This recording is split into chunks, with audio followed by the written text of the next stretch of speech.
What is the most mind-boggling coincidence you've ever experienced? I was hanging out with my cousin, probably around 16 at the time. He's 10 years older than me and was introducing me to all kinds of cool stuff I should know about. This was back when broadband didn't exist where we lived and VHS tapes were still the norm. We had probably been smoking pot the night before and watching a Twin Peaks marathon or something along those lines. It was winter, a Sunday night. No idea what time, just very dark. He was driving me home and we were listening to the Twin Peaks soundtrack. On the way, he started telling me about a time he'd been really stoned with his friends, and one of them had done something genuinely freaky involving a dog puppet to a particular song, The Black Dog Runs at Night. I'm pretty sure he then played the song, which already had me a little on edge because it's creepy as hell. A few more miles passed, and we turned off the main road toward my driveway. And there, standing right in the middle of it, was a black dog, about the size of a lab. We did not own a dog. None of our neighbors owned a black dog. We lived in a fairly rural area. I immediately said, "Drive me around to the basement entrance." I had my house key in hand and sprinted to the door. I was legitimately freaked out. It turned out the dog was actually very nice, and it looked a lot cuter in daylight. I started calling it Agent Cooper. After a few days of calling neighbors to see if it belonged to anyone and leaving it food and water, we eventually had to call the pound to pick it up. I still have no idea where it came from. Story 2. My mom once had a dream that her dad was at work and fell, breaking his leg. The next morning, she called him to ask if he would be working that day, Saturday, though he often went in on weekends since he owned the company. She told him about her dream and warned him to be careful. He laughed and said he would try. Later that night, we got a call from our grandma asking if we had heard from him. We hadn't, so we contacted an employee who lived near the plant to check on him. The employee found him unconscious in a pool of blood. Over the next 24 hours, we learned that a worker, high on crack, had robbed him and struck him on the head with a hammer at least 7 times. He survived barely long enough to be taken to the hospital, but tragically died at 7 a.m. the next morning. Fast forward about 5 years. My mom had another dream. She was walking in a grassy field with her grandma, her deceased father's mother. They reached a grassy hill, and at the top, my mom saw her dad. Excited, they hugged and talked. He asked how she and the family were and told her he was proud of her. Then he took the walker my great-grandmother had used, set it aside, took her by the arm, and walked with her up the hill. The next day, my mom called the retirement home where my great-grandmother lived to speak to her, only to learn that she had passed away in her sleep the night before. Story 3. My cousin died when I was 18, right before I went to college. One night, while chatting online with a girl who also knew my cousin, she sent me a link to a website. It was some Make-A-Wish site full of cheesy gifs and silly space sound effects. I decided to try it for fun. I wished to go back in time and visit my cousin, because if I get one wish, I'm not wasting it on something that's already possible or requires advanced technology that doesn't exist yet. The site then started talking about the power of 8. How 8 is magical and will grant my wish. It instructed me to write the number 8 on a piece of paper and hold it under the moonlight every day for 8 days, and so on. I thought it would look really weird if my roommate saw me doing this, so I just clicked Stumble, which takes you to a completely random page on the internet. It brought me to a YouTube video with 888 ratings. The video was about string theory and the possibilities of time travel. Needless to say, I did not hold up a piece of paper with an 8 written on it for 8 nights in a row. Story 4. I had tried to get this girl to date me for about a year, but it never happened. Eventually, we went our separate ways, and I didn't talk to her for a couple of years. Fast forward to 2005, and I'm traveling around Japan for the summer. A few days after I arrive, I'm wandering around Sensoji Temple during one of the busiest festivals, Sanja Matsuri, when I suddenly hear my name being called through the crowd. I have a really common name and don't know anyone there, so I figure it's just some tourists calling after their kid. I don't even bother looking up. A minute or two later, I hear it again, but closer this time. I look up, and it's her. Halfway across the world, we had both ended up not only in Japan, but at the same temple, at the same festival, on the same day. We start talking, and I'm laying it on thick, joking about how this must be a sign we should hook up, when a German guy walks up and she introduces him as her fiancé. Sucks. Story 5. I have had a couple of experiences that really hammered home how small the world is and how the idea of 6 degrees of separation is probably an even smaller number. The first was during summer vacation from college in San Diego, when I went to Tehran to visit family and do some sightseeing. While walking through a random food court in a mall, I bumped into one of my classmates from college, 7,500 miles away, in a metro area of about 13 million people. A couple of years later, while working as an ESL teacher in a backwater town in South Korea, a random girl on a train struck up a conversation with me. You know how sometimes at a party, someone will ask a foreigner something like, "Oh, you're from Guatemala. Do you know so-and-so?" And it sounds ridiculous? She did exactly that. "Oh, you're from California. Do you know her?" It turned out to be someone I had dated 6 years earlier. Those two events really changed how I look at strangers on the street. It is not just possible but likely that you are only a couple of chance encounters away from anyone on the planet, so treat everyone like you might run into them at your next work party. Story 6. I have two really crazy ones,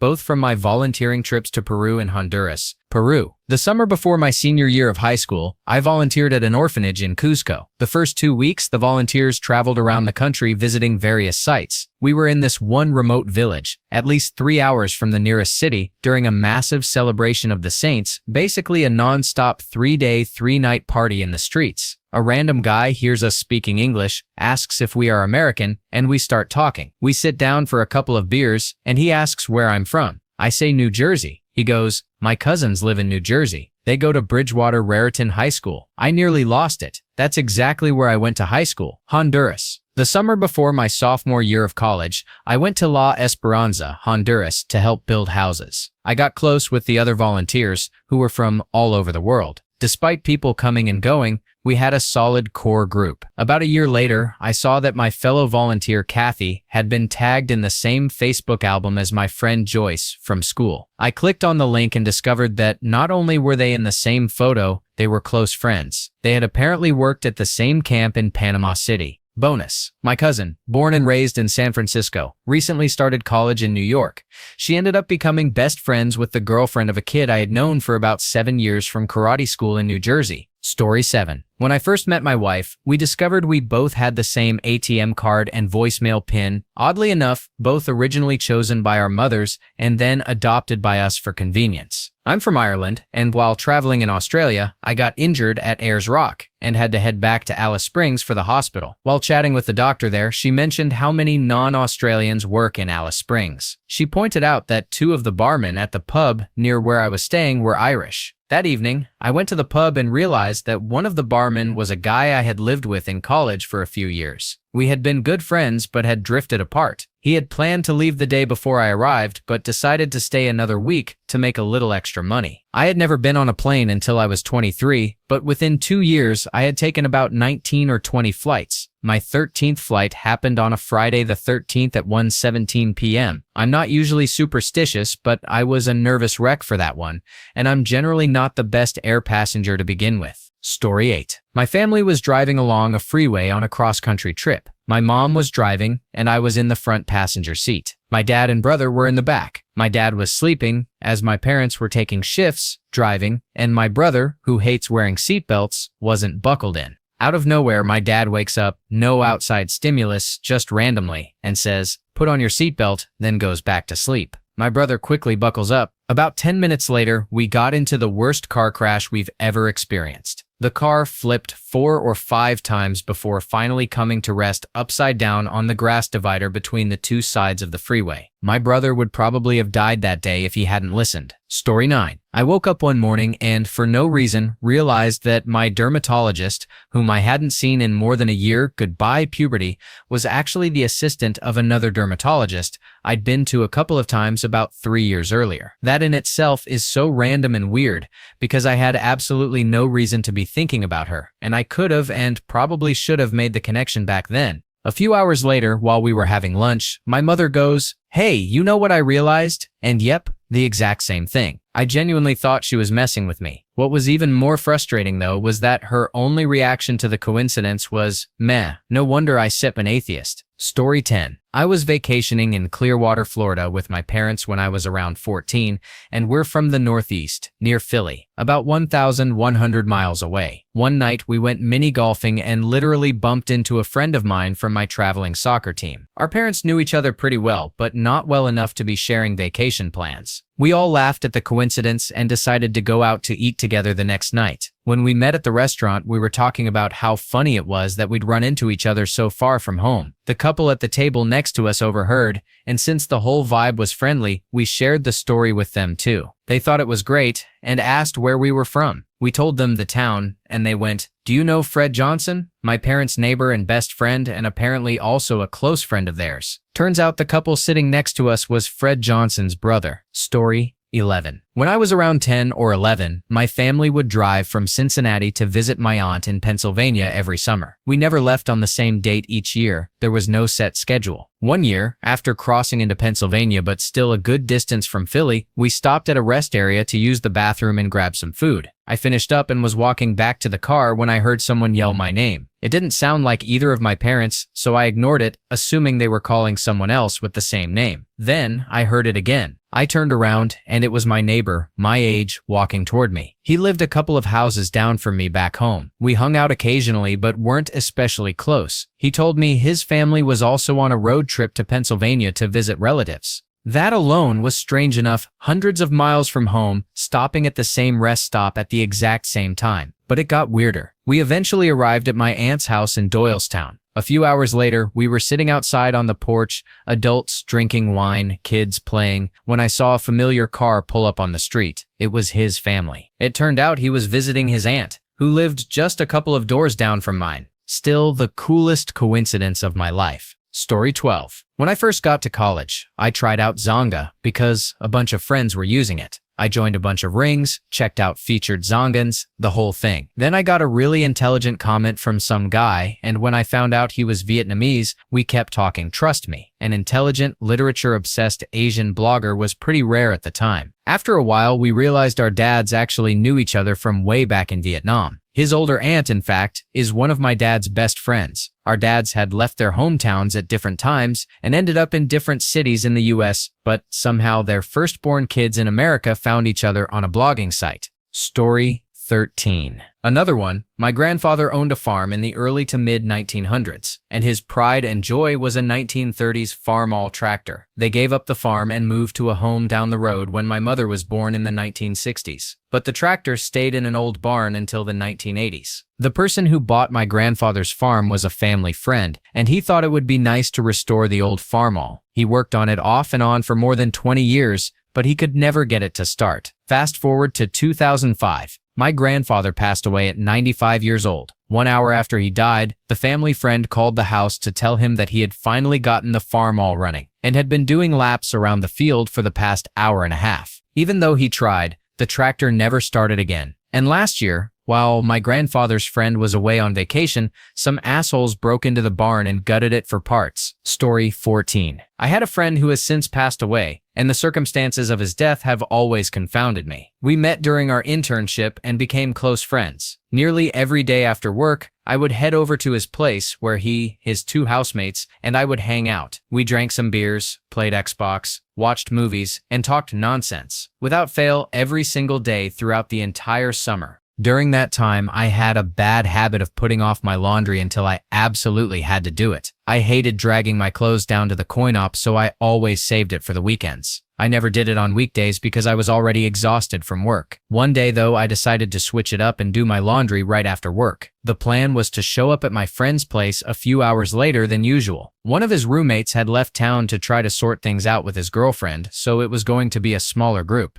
When I arrived, there were police officers standing outside the house. The paramedics had just taken my friend away. Apparently, he had been relaxing on the couch in the living room, and his roommate came out of the shower to find him unconscious. He was pronounced dead at the hospital. We later learned it was a freak aneurysm. So that is how my buddy went. The very moment he passed away, it was the one time I decided to do my laundry on a weekday instead of being there with him. One housemate had left town at a minute's notice, and the other was in the shower in the room immediately next to him. In retrospect, there really was nothing that could have been done, even if one of us had been there. Still, it is chilling to know that he was completely alone when it happened. Needless to say, the experience completely changed how I view life. I learned that you can be gone at a moment's notice with absolutely no control over how it happens. It shattered my teenage I'm invincible mindset. Story 15. When I was in college, a friend was talking to his girlfriend on the phone. She had to step away to do something, so she handed the phone to a random girl in the lounge. He did not want to talk to her, so he passed the phone to me instead. I chatted with her for a while, and then his girlfriend came back, so I handed the phone back. About a year later, I went with him to a dance at his girlfriend's college. I met a girl there, dated her, and eventually married her. 3 years later, we realized that she and I had talked on the phone a year before we ever met. There were 2 more strange phone-related coincidences. While I was stationed at the embassy in Cairo, I spoke with the weapons officer aboard a guided missile cruiser in the Mediterranean. We discovered he had been sitting next to me at graduation 5 years earlier. I also once spoke with a Coast Guard officer assigned to a detachment in Hurghada. 5 years later, we ended up with adjacent mail slots in law school. Story 16. The first time I hitchhiked, I went from Little Rock, Arkansas to Orlando, Florida. I was supposed to stay with friends when I got there, but their phone was shut off while I was en route. I was stuck. I had no idea what I was doing, no cash, no one to call, and things were looking pretty grim. I was sitting on a bench, defeated, sunburned to a literal crisp, head down, just hoping for some kind of miracle. Then, this big, boisterous redneck guy walked up to me and said, "Boy, you look about beat." I looked up and said, "Well, yeah." He was drunk and still drinking, having just been kicked out of his 3rd bar of the day,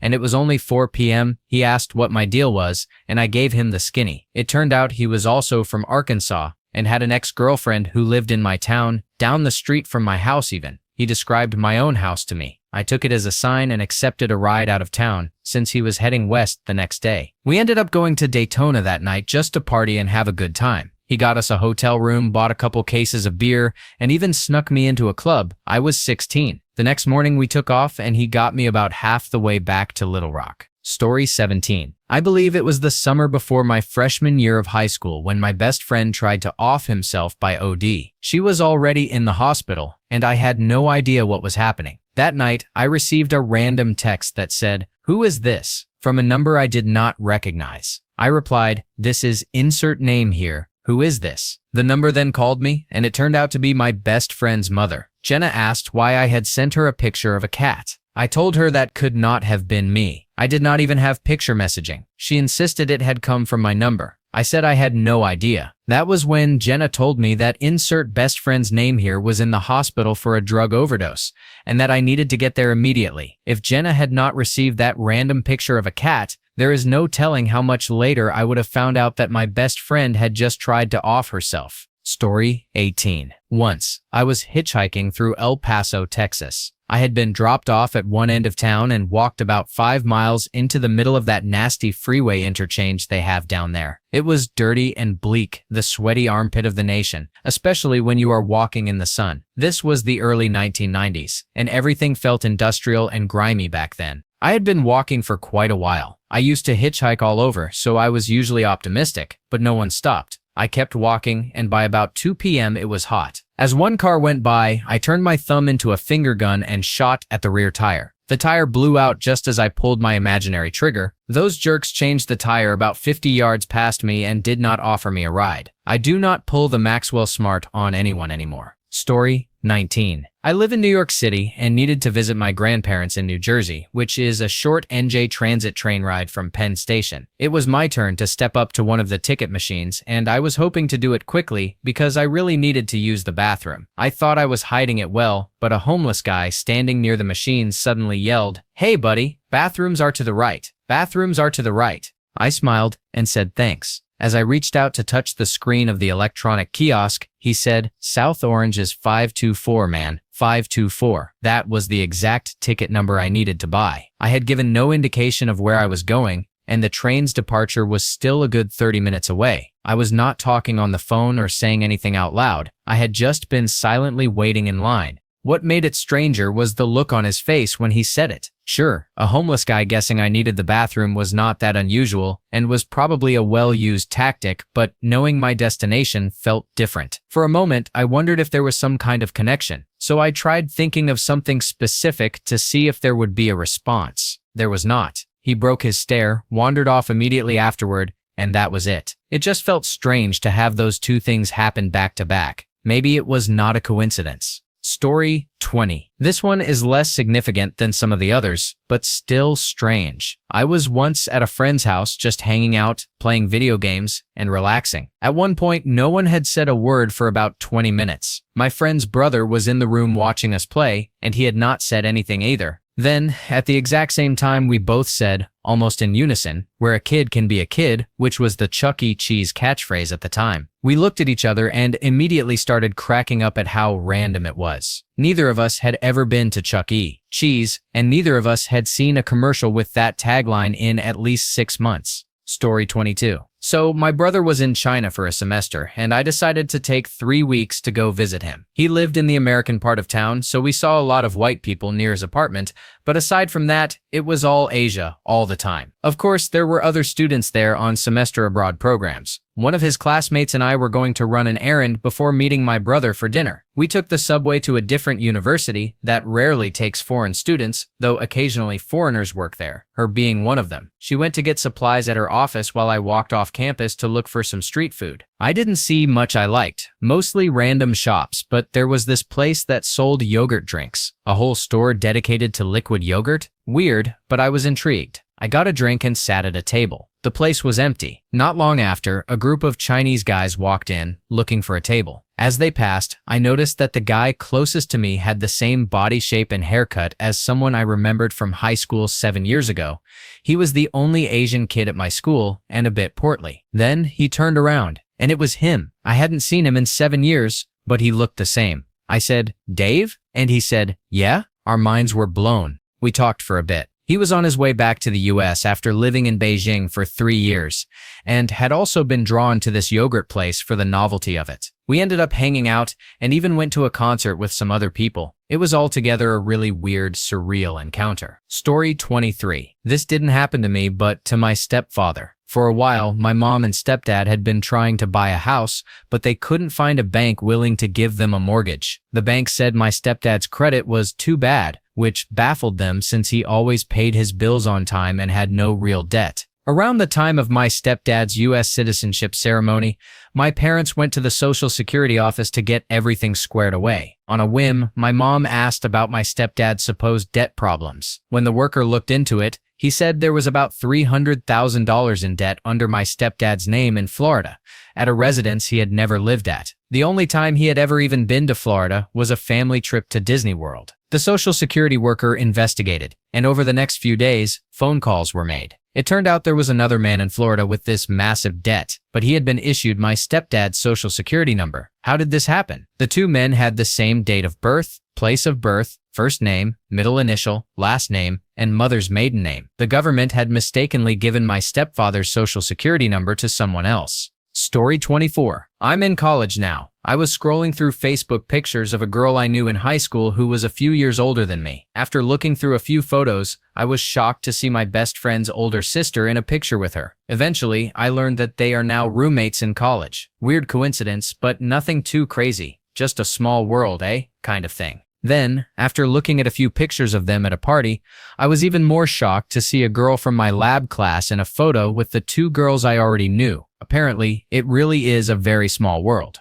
Story 25. I went to college in Arizona, but I'm originally from Spain. My college roommate worked at a Super 8, and one day some tourists came through who were from Spain. He didn't understand what they were saying, so he called me. I went to the motel to help translate. It was a husband, wife, and 2 daughters, and it turned out we were practically neighbors back in Spain. They lived about 2 miles from where I grew up. Fast forward 6 years. I'm running a tour of Spain for U.S. high school students, still living in the U.S. At the Madrid airport, I'm picking up students when a girl, really attractive, asks me for the time. We start talking, and it turns out she's one of the sisters from the Super 8 encounter. On the same day, about 20 feet from that encounter, I ran into another girl I had a crush on and hadn't spoken to in 2 years. This was pre-Facebook times. Story 26. I was seeing someone from work, friends with benefits. We had our ups and downs, and she knew I liked to occasionally have fun elsewhere, just as she did. I had been writing ads on the NSA section of Craigslist for months, mostly getting duds, but this time I decided to put in some real effort and make it sexy and erotic. Lo and behold, the first and only response I received was from my FWB. There was no way she could have identified me. The NSA section probably gets 500 posts a day. I had to triple check the email headers to make sure it was who I thought it was, as the Craigslist email was sitting right next to other emails from her. I considered trolling her from another account and leading her on, but the coincidence was too strong, so I just let her know what had happened. Still, my FWB. 5 years later. A WWWW. Story 27. Last year, I went skiing with some of my family. Since I am not a very good skier, I spent most of the day on the smaller slopes by myself. The place we went was about 4 hours from my house, and it was packed that day. At one point, I found myself thinking about a guy I had had a crush on for a while, and how he seemed like the type who would be a snowboarder if he were there. As I skied back down toward the lodge, I decided to stop and turned around. At the top of a small hill, there was a guy on a snowboard. I literally did a double take. It was him, exactly as I had imagined. I went over and said hello. It turned out he had never snowboarded before and was terrible at it. We ended up spending the rest of the time skiing and snowboarding together. Well, mostly him rolling down hills. Needless to say, I was pretty convinced I had summoned the magical gods of coincidence to connect me with my crush, hours from home, in a crowded place, on that very day. Story 28. I served in the Peace Corps on a tiny island in the Caribbean, where no more than a dozen volunteers were there at a time. One tragic day, I was attacked by fire ants, went into anaphylactic shock, and was eventually medevaced to Washington, D.C. for a month and a half of testing. One afternoon, after some boring meetings with my medical officer, I decided to grab a sandwich at Potbelly's. While I was waiting in line, a blonde woman walked in and started staring at me. She looked very surprised, her eyes wide, and then said, "Excuse me, is your name blank?" I replied, yeah. She explained that she recognized me from another volunteer's Facebook pictures. It turned out she had been a volunteer on the very same island just before I arrived. Story 29. When I was about 18, I worked as a data entry clerk. We entered information from things like applications people mailed in to redeem cereal box points, as well as data from scanned ID and license cards. I had only been there about a week and did not have any connections or friends in high places. One day, I was assigned to enter data from a license belonging to a guy whose name was eerily similar to mine. His first name was exactly my full name combined. For example, if my name were Eric Hent, his name would have been Eric Hent, whatever. I do not have a common name at all, and my first and last name mashed together as a single first name would make absolutely no sense. To this day, it still freaks me out. Out of all the people in the world whose ID could have been scanned, and all the people doing data entry, we somehow crossed paths. Story 30. This happened last year when I was attending an arts boarding high school. I was one of 2 jazz pianists at the school and had a good relationship with Ben, the other pianist. One morning, he told me he may have accidentally been sent an email that mentioned my hometown, La Cañada, California. Mind you, he is from Seattle, and the school is in Michigan, so I figured he had gotten some names mixed up. He forwarded the email to me that day, and as I read it, the sender mentioned one of the main streets in my town and how his 4 sons basically spent their weekends there growing up. When I reached the bottom of the letter, I was shocked to see that it was signed by my next-door neighbor. I called the youngest of the 4 brothers, Troy, and told him his dad should resend that email. Story 31. I have been very close friends with a girl for a couple of years. We lived together in the same house for a year and still regularly hang out, talk,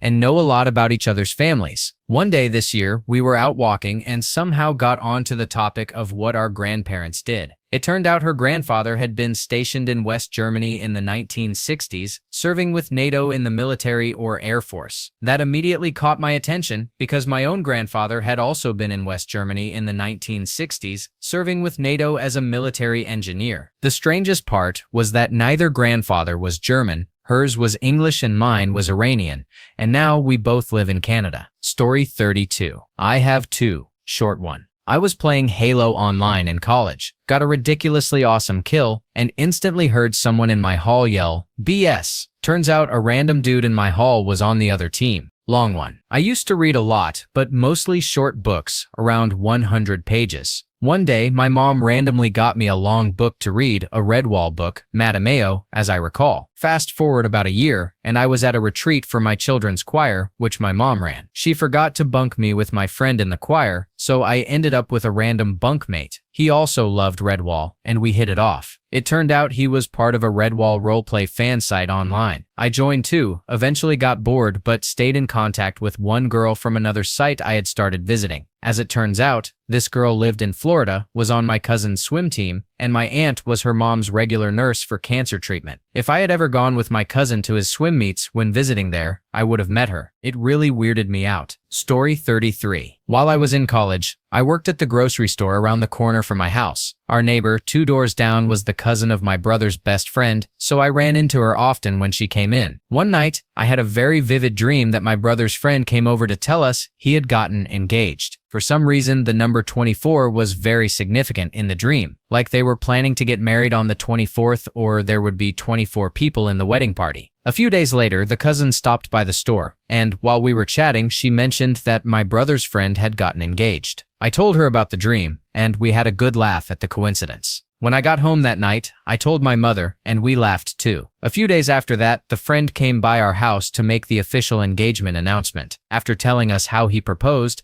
I asked when it happened. He replied, Saturday. I looked at the calendar, and sure enough, Saturday was the 24th. Story 34. This isn't exactly a coincidence story, but it's one of my favorite stoner stories. In university, I worked at a stemware store, wine glasses, teapots, etc., called Liquid. I didn't have a cell phone, so my buddies would call me at the shop if they wanted to meet up after work. One day, I met up with a friend. We rolled one up, started giggling, and he told me how funny the store's answering machine was. Naturally, we dialed it to listen. You have reached the voicemail box of Lee Quid. Ha ha ha, indeed. It was hilarious. We lost it laughing. Being baked and mischievous, we called it again and again and again. Eventually, we got tired, and the conversation drifted to my boss, a 33-year-old chubby guy with a receding hairline, though I did mention some redeeming qualities. In the middle of my tirade, the phone said, "If you are finished with your message, please press 1 or hang up now." We looked at each other. Oh shit. My friend grabbed the phone and beep, hung it up. Then memory kicked in. Oh shit. To erase this message, please press 2. Panic set in. We should have pressed 2. Not hung up. I had a key to the store but didn't set know the phone SEP's password. No luck. I had to face the music. The next day, I went into work ready to confess, explain that I was baked, and beg for forgiveness. I said, "Hey Ned." Ned replied, "Hey Biz, I gotta run. But just so you know, the phone guy is coming in to replace it. If you need it, the password is 2343. Story 35. A few years ago, I was at a PGA Tour event, the Memorial, spectating on the 8th green. It was a par 3, and Jeff Maggart was paired with Ernie Els. Both players hit their tee shots into greenside bunkers, though on opposite sides of the hole. Maggart hit his sand shot first and holed out, drawing great applause and a bit of an uproar. As the cheering started to die down so Ernie could hit his bunker shot, a fan yelled out very clearly and loudly, "Same thing, Ernie." Needless to say, Ernie holed his bunker shot as well,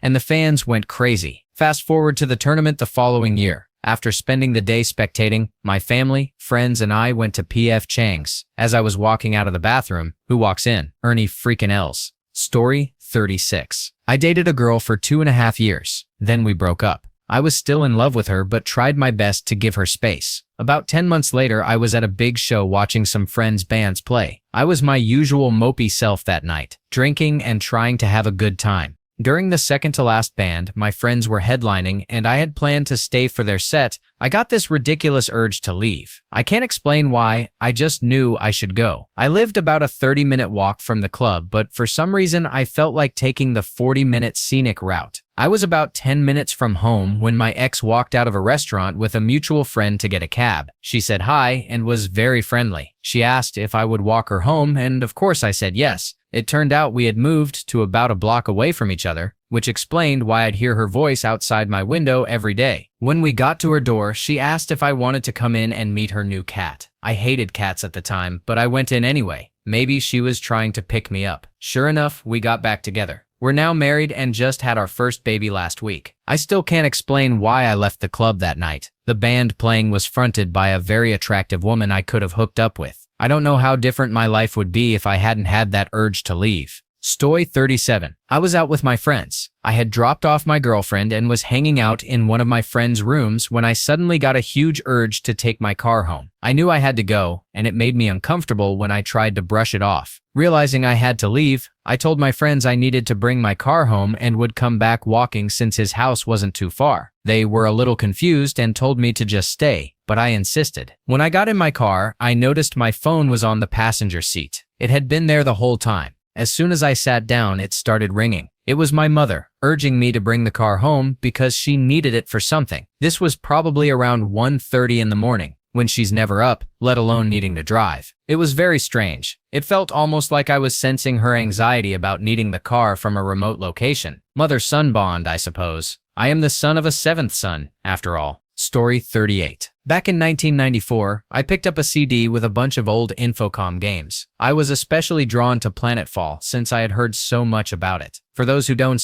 know, the game features a droid named Floyd who wanders around. When he enters a room, he says, "Floyd here now." Later that day, I logged into a MUD I was playing and shouted, "Floyd here now," just for fun. Almost immediately, people started messaging me, saying how excited they were and how great it was. I was utterly confused, until I realized that same week, maybe even the same day, Pink Floyd had released The Division Bell, their first new album in 7 years. Story 39. I left home to go to college and came back for a visit. I was telling my hometown friends about my new college boyfriend, Trevor, when one of my guy friends, Eric, suddenly says, "Wait," and runs to get his elementary school yearbook. There they were, Trevor and Eric, in the same class. Apparently, they had been best friends as kids until Eric moved away to the town where we now live. Eric and I had known each other throughout middle and high school, and then I ended up falling in love with Trevor, his childhood best friend. The best friends reunited part gets even weirder. My college best friend Cassie is good friends with Joe, who happens to be Eric's adoptive dad's new son-in-law through a second marriage. When everyone met for the first time, it was just strange realizing how connected we all already were. Story 40. Winter of 2009, I was at a friend's birthday party about 3 hours away. Her brother Anthony and his best friend Mark were there. Mark and I started talking and ended up having a long conversation about life. He told me he was madly in love with a girl, but she didn't feel the same way. They were best friends, but he was too afraid to tell her how he felt. I gave him a pep talk and encouraged him to go for it. Then we went our separate ways. A year later, shortly after a breakup, I messaged a cute girl I hadn't talked to in years. We had met through MySpace, had no mutual friends, and had only met once or twice in real life. We started chatting, hanging out, and eventually began dating. One day, I'm at her place, and guess who shows up? Mark. The girl I was now dating was the same girl he had been in love with a year earlier, the one I had told him to go for it with. What made it even stranger was that he was from a town 3 hours away. We didn't grow up in the same area, not even close. It gets weirder. My girlfriend and I have all these weird overlapping connections, despite growing up in separate cities and having no mutual friends. Her roommate and my ex went to the same high school about an hour away. One of my best friends dated her ex in high school 6 hours away. A guy who had been in love with her was bandmates with a close friend of mine. My favorite is that her best friend, born and raised in Louisiana, but now living in Texas with us, is friends with a girl I met on AIM in 2003 from Arizona, who I stayed in contact with. Basically, despite having no mutual friends and growing up in separate cities, my girlfriend's life and mine had overlapped countless times. Story 41. A year or so ago, I was riding somewhere with my roommate, playing with a bouncy ball. We stopped at a red light and I rolled down the window to bounce the ball on the ground outside. Being the idiot I am, I let it get away from me, and it flew off into traffic. I put on the saddest face I could muster. The guy in the truck next to us saw it, reached into the back of his truck, and pulled out a bag of literally hundreds of bouncy balls and poured them all through my window, right on top of me. Happiest day of my life. I was 22. I am not ashamed. Story 42. I'm from the UK and had booked a holiday to Florida last year with my girlfriend. We'd been a few years before and both really love it there. As a bit of backstory, my older brother had muscular dystrophy his whole life. He was a huge sci-fi and space fan, but because of his condition, he'd never been able to visit Kennedy Space Center. The day before we were due to fly out, my mom called to say he had been admitted to the hospital with a chest infection. Because he has difficulty coughing, it was done as a precaution. I asked if I needed to come up from Wales. She lives in Scotland, but she said the doctors assured her he was fine and there was nothing to worry about. I told her to tell him I would bring him home a piece of the space shuttle, a heat tile. So off to Florida we went. First day was at Disney, second day at Kennedy Space Center. Towards the end of the day, we went on the shuttle simulator. I was sitting next to a guy who was on his own, and we started chatting. He seemed nice. As we walked down the ramp looking at the stars, he turned to me and said, "There really is a God." Bit of an odd thing to say. We finished our Kennedy visit at the gift shop, where I bought the piece of space shuttle for my brother. Then we set off to Cocoa Beach, about a 30-minute drive. As soon as we stopped, my phone rang. It was my mum. My brother had passed away about 30 minutes earlier, aged 36. In his final moments, he kept mentioning clocks. Reset the clock, which was odd, because I had been looking at one of the countdown clocks in the gift shop, wondering whether to get him one of those too. My mum then asked if he remembered what I was getting him, the piece of the shuttle. Those were his final words. He died at nearly the exact moment I bought his gift. As an extra, I tried emailing Kennedy to see if they would let me scatter his ashes in the gardens, but they never responded. Later, I found out a friend went to school with an actual astronaut who is going up to the space station later this year. It's unlikely he would ever consider taking ashes, and I wouldn't ask, but it's a strange coincidence nonetheless. Story 43. When I was about 12, I was messing around with my uncle, a smart-ass guy who had just moved from Europe to the US. I liked teasing him because he had a fun, dry sense of humor. One day, I noticed he'd just bought a new book at Borders, about 1,000 pages, tiny print, and a brand new release. I came in and loudly proclaimed, "Did you know I can speed read?" He played along, saying, "No, of course not. Show me." So I picked up the book and skimmed through it obnoxiously fast. Not really reading anything, just fanning the pages in about 10 seconds. I then said, with the full intention of BS sefting, "Okay, now ask me a question." He thought for a moment and asked, "So when did Jane order at the bar?" Funnily enough, as I skimmed the book, only one phrase stood out in my mind, a single line on a random page, in the blink of an eye, Bloody Mary without ice. His jaw dropped. "Frigging what?" he exclaimed. I turned away and walked out of the room trying to play it cool, but inside I was ecstatic. Story 44. I was driving home from class one day and saw a friend standing on the side of the road with his dad. I pulled over to see what was going on. Apparently, he was showing his dad where he had totaled his car earlier that day. His dad had just picked him up from the hospital and he only had a scrape. Suddenly, another friend came flying over a hill, saw us, and slammed on his brakes. He lost control and skidded into my Jeep, which then hit my other friend standing next to it. Back to the hospital for him. Oh, and 6 months later, I rolled my Jeep not more than 100 yards from the same spot. Story 45. This all happened within 2 days. My sister had started dating a guy named Rob. One day she comes home and asks my mom if she knows a woman named insert name here. My mom gets a shocked look on her face. It turns out Rob's mother is someone my mom worked with almost 20 years ago. 2 days later, a separate but equally cool incident. I'm in my math class, talking to a cute girl about random stuff before class starts. She tells me she used to live in insert town here, and I laugh because that's where I used to live.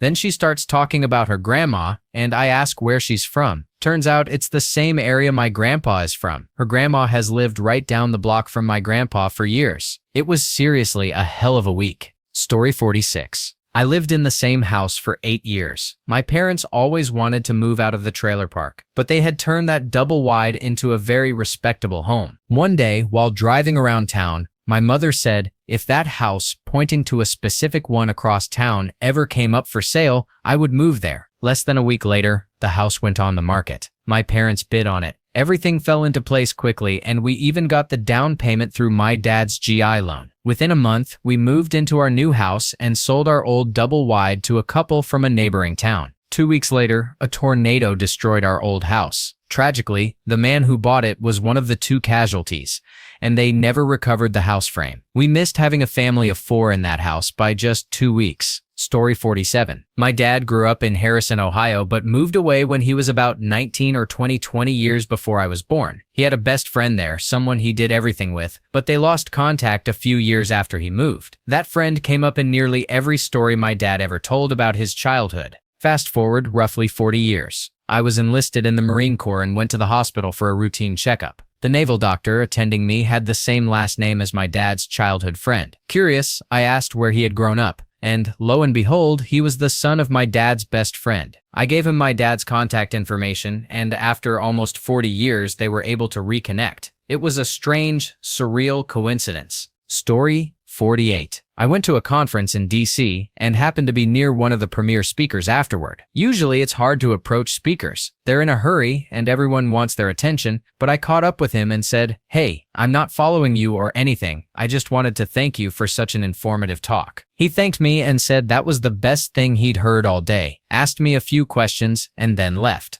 Later, when I got home and flipped on Netflix, I found a documentary on the same topic, and there he was as the main interviewee. I wasn't completely sure it was him, but he looked very much like the speaker I'd met. The next morning, I was taking the metro back from a meeting, far from both the area where he and I worked and the place where we'd been the night before. I saw him standing on the platform and recognized him only from the Netflix show. I walked up and said, "Hi, I just saw you on Netflix last night. Thanks for doing that show. It was really informative." It was only after I said it that I realized he was the same guy from the conference the night before. To make it worse, I almost got on his train with him just as he lifted his book in front of his face, clearly pretending to hide from the attention. It must have looked like I was following him. We somehow fell into almost the exact same conversation we'd had the previous night. I realized I'd said the same thing, and he'd responded the same way. Then it hit me. I had explicitly told him the night before not to think I was following him, and I was even wearing the same very distinct jacket. The weirdest part was that he wasn't getting on a train heading toward where he worked, and he was coming from a completely random direction. It wasn't somewhere you'd reasonably expect to run into the same person again. Still, it was clear he probably asks the same polite questions of everyone who recognizes him, which somehow made the whole thing even funnier and more awkward. Story 49.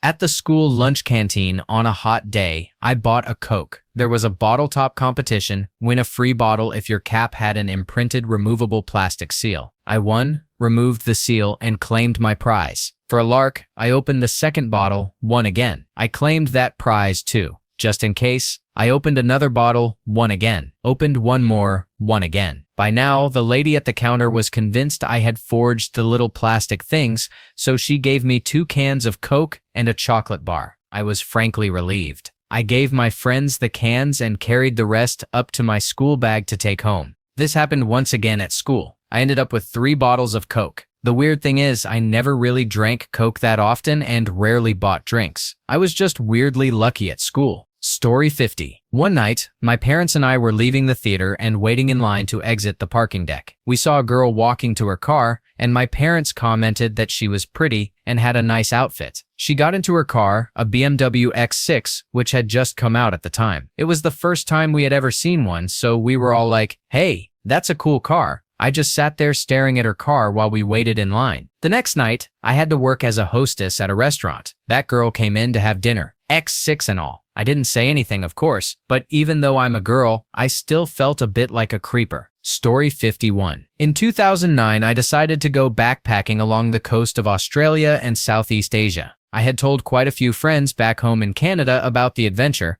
I met a lot of people while I was in Australia, traveling alone, and left for Southeast Asia earlier than planned. One evening in Bangkok, I was on an IM service and noticed one of my college friends was online. I found it odd, since it was around 4 o'clock in the morning back home. She asked me how Australia was, and I told her I was actually in Bangkok. It turned out she was there too, on a layover. We met up for tea and shisha later that night. The next morning, I put my status as, "What a small world it really is." Within 20 minutes, I got a response from one of my Swedish friends I had met in Australia. "No kidding, I just saw you walking down Khao San Road in Bangkok." Later that night, a mutual friend came down, and we all went for dinner, talking about our plans for the coming months and how coincidental our meeting had been. It's a small world indeed. Story 52. I've got a couple of stories. First, my partner and I moved to Canada from Europe. About 10 years later, we went back across the pond for the first time. While in Paris, I was walking by the Centre Pompidou when I heard someone yell my name. I looked around but didn't see anyone familiar, shrugged it off, and forgot about it. 3 years later, I was back in Europe, staying with a childhood friend. We were talking about travel, and I mentioned my trip to Paris 3 years earlier. He said, "So I did see you near Centre Pompidou?" Second, while planning a trip to South America, I was talking to a friend from another city about meeting up for a weekend. We were trying to find a date that worked for both of us. I suggested a day, but it didn't work for him because of an upcoming trip. When I asked where, he said, also South America. It turned out we were on the same flight to the same final destination. Story 53. There was a girl I thought was hot from 4th to 6th grade, but she moved away at the start of middle school. I never knew where. Fast forward more than 10 years. It's my 21st birthday. I'm in college, far from where I grew up, celebrating at a local bar with some friends. My friends are chatting with a group of girls, and it turns out one of them is celebrating her 21st birthday too. They bring her over and introduce her. Yo, it's her birthday as well. Know what that means? Body shots. We look at each other, have a really awkward 10 seconds as we recognize one another, laugh, and then dive into body shots and making out. Never saw her again. Thank you for watching. If you enjoyed this video, be sure to give it a thumbs up, subscribe, and hit the bell icon so you never miss an update.